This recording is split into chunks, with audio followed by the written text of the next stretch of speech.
आज भएको यस घटनाले मलाई एउटा कुरा गहिरोसँग सोच्न बाध्य बनायो।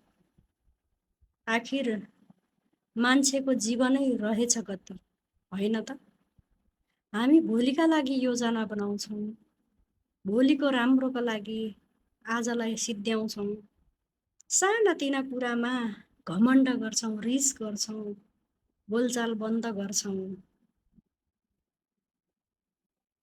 तर मृत्यु कति बेला आउँछ, कहाँ आउँछ, कसरी आउँछ, कसैलाई थाहा हुँदो रहेनछ।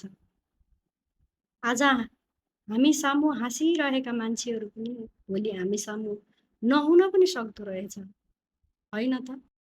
त्यसैले बाँचुन्जेल एकअर्कालाई माया गरौँ, एकअर्काको भावना बुझौँ, कसैको मन चित्त नदुखाउँ जानाजान, अन्जानमा त हजारौँ मन दुखाइयो होला, चित्त दुखाइयो होला, जानेर कसैको चित्त नदुखाउँ, मन नदुखाउँ।